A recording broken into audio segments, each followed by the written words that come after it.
Recording now. Tape marker. Jungle Cruise review, guys. Let's get right to it. Hope y'all ready for this. Action. Going on, everybody. I'm Ryan D. Ryan 680. I'm Angela, that cat Eddie Ange. And this is Alamo City Movie Talk, guys. Stay tuned. We got our Jungle Cruise review. Hope y'all ready for this because, yes, we are Disney addicts. And yes, we have ridden Jungle Cruise in Disney World multiple times. And yeah, let's talk about this movie. I'm excited. I really am. As you can tell, we're Disney fanatics. All right, let's get right to it, guys. Stay tuned. There they are! Frank, follow me. Stop her!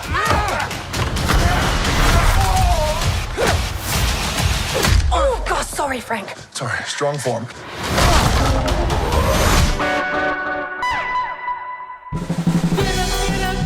What's going on, everybody? Once again, I'm Ryan D. Ryan 680. I'm Angela, that cat Lady Ange. And this is Alamo City Movie Talk. Movie Talk for movie fans, guys who bring the movie road right into your ears, devices. Thank you for making us a part of your day. Let's talk movies. I was losing my voice a little bit, but let's talk movies, guys. I'm so excited to talk about this film. We were very grateful to watch this movie in theaters. I know a lot of people watch Premiere Access, which is cool, which is totally fine. I just felt like we wanted to go experience this in a theater, and that was our... we're not really arguing. We just both we gotta watch this in theaters. Plus, we missed going to the theaters. Yeah, exactly. And so this film came out to be a runtime Jungle Cruise at 2 hours and 7 minutes. I'll go ahead and say that's a beautiful runtime right there. Yeah, that is really good because typically, initially when I went into this movie, I was all like, it's probably gonna be a 2.5 hour film, and I was hoping that wouldn't be the case because what's the story to begin with? When Jungle Cruise announced this movie, I was just like, when Disney announced this movie, Jungle Cruise, I was just like, I mean, we wrote the ride, so it's just like, what could it be? What could it be about? What could it be about? But I want to give Disney the benefit of the doubt because in the past, we know there's a certain franchise who's gotten famous from the ride, or has gotten famous from movies, from rides to movies, which is Pirates of the Caribbean. That was a ride first before they even had a movie, and look what happened to that. Huge franchise there with Johnny Depp as well. So it just, again, they're going in with it was just a risk, just like anything else. It was just a risk of making a Jungle Cruise movie. But when you have big names like Dwayne "The Rock" Johnson and Emily Blunt, dude, they are just beautiful together. Man, their chemistry, how'd you like their chemistry, Angela? It was just done well, right? So I love both of them separately. Yeah. Actors and actresses, they're both great.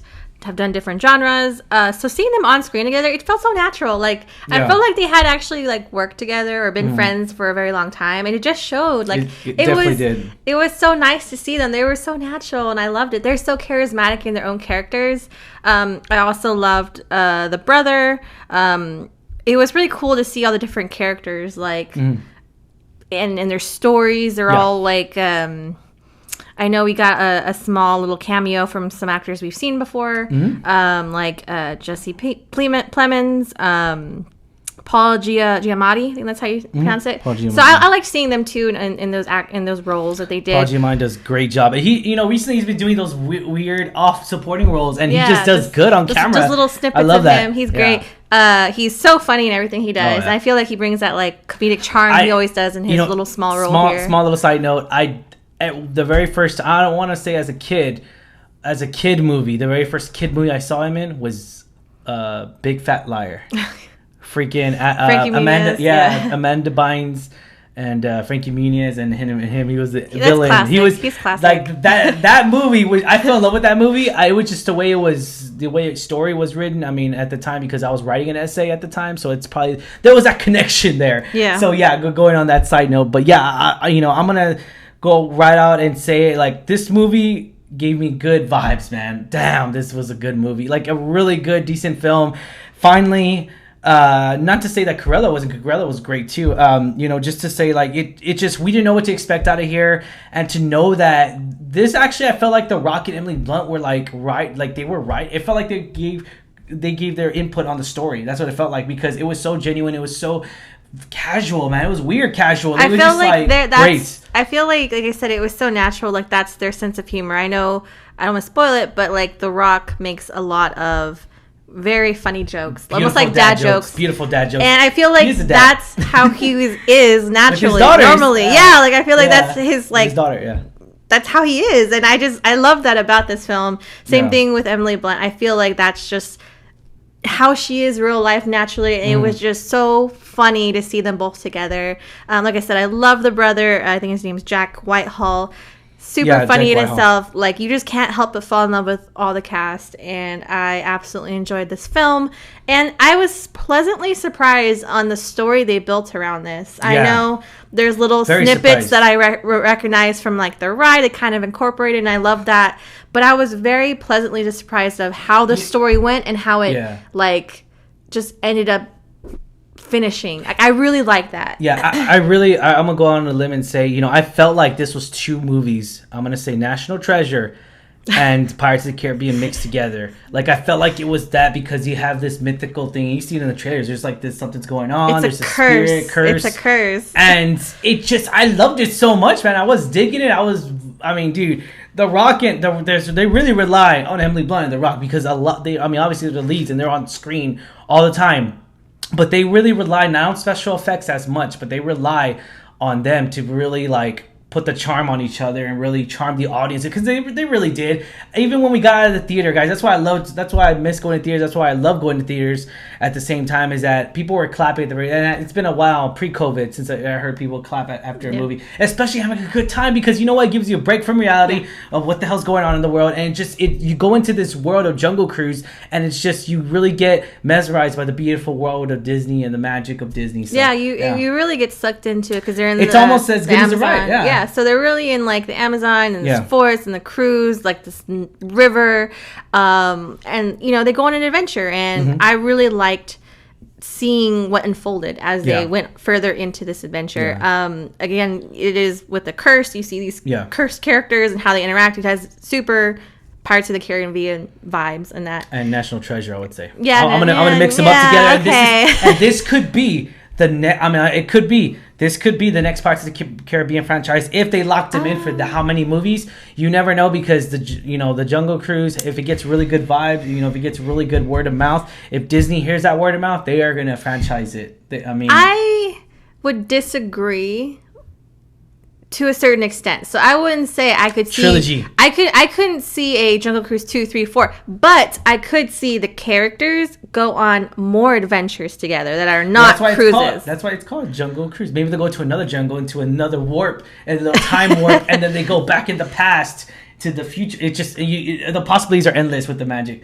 They can land, and you know what's funny, because I was waiting for it. I thought they were gonna accidentally go into a portal and like land at Disney World somehow, and just be like, because they were literally at Disney World, which is fun. I mean, Disneyland. They went to Disneyland because they were at Disneyland, and they were filming, but it was just like a commercial thing. It was just like for the prop. For the film. and they got to surprise some guests, and it was awesome. The Rock and Emily Blunt were just like waving, and all the Disneyland guests, they were just awesome. If you could see Dwayne Johnson and Emily Blunt in real life, I mean, wouldn't you like gush over them too? Oh, hell yeah. Of course, you're right, because they're The Rock, amazing. Man. You know, was this the film that we needed, or the film that we deserved? I would say the beginning of this film, when they first announced it, I was gonna say no.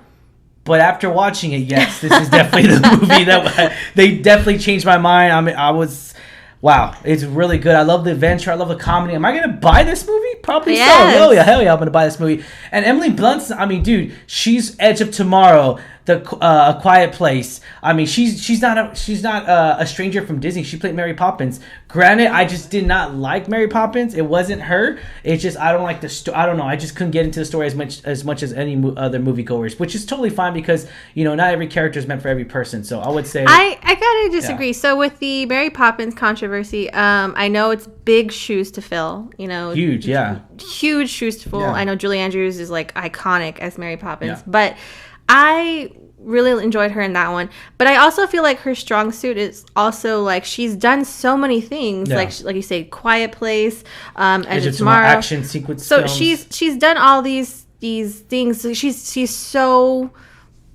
just such a good actress. So I really liked, for one, when they first announced it, they announced these big headliners: Dwayne Johnson, Emily Blunt, main ones like who doesn't know who they are, right? Yeah. So I was piqued. That definitely piqued my interest. So, but seeing them on camera, they did so well together, and they brought this story to life. I agree with you. I think this is 100% the film we deserve. Yes. The story that was ended up being told was great. I think they did phenomenal setting really that good up. Story. Really good Very story. good story. And it makes me want to ride the ride again. I mean, to be honest, I mean, I'm gonna like shock most of the Disney community.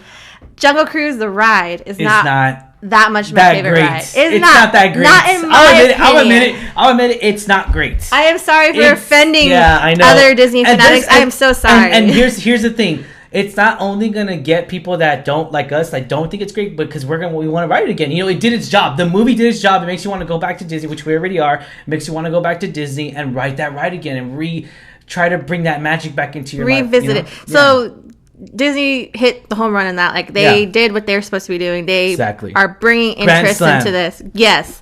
So I agree. I really love the film. I enjoyed it thoroughly. It's a great family film, I believe. Oh, perfect family film. Like, all ages will enjoy it. So, all right, now that we praised it, I'm going to nitpick of certain things here, guys. The CGI for certain animals, because you can tell they're CGI'd, or pretty much I would say all the animals. If they're not, some of them probably are real. Regardless, we know some of them are really not. The CGI animals that are not real, of course. The CGI was just terrible. I felt like for a Disney movie, like, okay, I'll give you that. Movie, I will give you that. I hated the CGI. I was like, dude, you're Walt Disney. Like, it's been a while since I've said that, where I've said bad CGI in a Disney movie. Because it's, they're so great on animation. How can you screw a screw CGI? Again, I don't know if it's just it was just the way that it was edited or the way the quality. I felt like as a moviegoer, as a Disney fan, that the CGI was just terrible. I'll say that. I agree it wasn't the best, but I still loved the CGI characters. Yeah. Oh, yeah. That's beside the point. The CGI characters are great. That's just they were still cute though. But I feel like with Disney, the character I know that you're talking about in question, I don't want to spoil it. Of course, obviously they can't really have an animal actor, and you'll see what I mean. But I feel like the way they animated it made it more of like a pet that we would all love, a dog or a small cat. So so I feel like the CGI doesn't bother me as much, because I feel like they were changing the personality of this creature. So okay, it's not the best, but I feel like that's what the purpose was. I got you. Okay. Was this the film rating 1 out of 10? What are you gonna give this rating, Angela? I'm gonna give it an 8. All right, I'm gonna do it 8.5. I'm gonna go 8.5 because it was The Rock. And everyone knows I love The Rock. I have The Rock's gear. I love, I love the energy drinks. I just love his attitude. That's the thing. It's not even. I mean, of course, it's not even the way he looks or anything like that. It's just his attitude, man. I love his attitude in life. He's like, they both, Emily Blunt and Dwayne Johnson, seem like such really cool people in real life, and I would gush if I ever got to meet them. Maybe one day. Maybe one day. But we absolutely love them. They did great. All right. Alamo City Movie Talk does recommend this movie, guys. Be sure to check this out. If you haven't already, hit the subscribe button. Give us a thumbs up if you like our review, guys. Have yourself a wonderful day. As always, I'm your host, Ryan D. You can call Ryan680. I'm Angela at That Cat Lady Ange. And this is Alamo City Movie Talk, guys. Hit that subscribe button. You know you want to. Hit it. Thanks. Catch y'all later. Peace.